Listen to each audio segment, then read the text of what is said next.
Question qui se pose, c'est est-ce que les militaires envisagent sérieusement, réellement, de remettre le pouvoir aux civils? Alors, est-ce qu'on peut oser cette formule en disant qu'un militaire sans uniforme et qui se présente en tant que civil reste un militaire ou est un civil? C'est vraiment la question qui va se poser au Soudan, à vrai dire.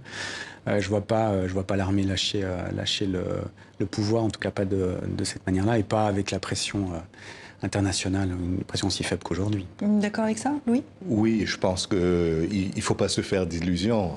L'exemple de la Tunisie qui a réussi sa révolution mais ne réussit pas à en sortir en a échaudé plus d'un, à commencer par l'Égypte. Et le Soudan, qui voit ce qui se produit là-bas, n'a pas besoin de lâcher la bride.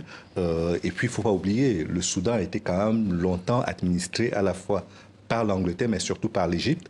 Et donc, les deux armées ont une relation quasi fusionnelle. Ce sont des armées quasiment siamoises.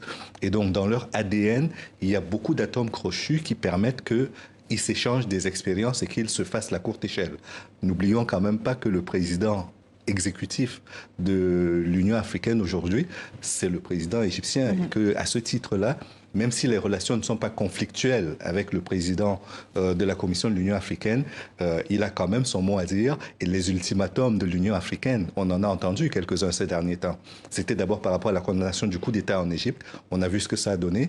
Par rapport à la condamnation de l'élection en RDC, on a vu ce que ça a donné également. Donc il n'y a pas beaucoup d'inquiétude à se faire par rapport à la menace diplomatique que constituent les ultimatums de l'Union africaine.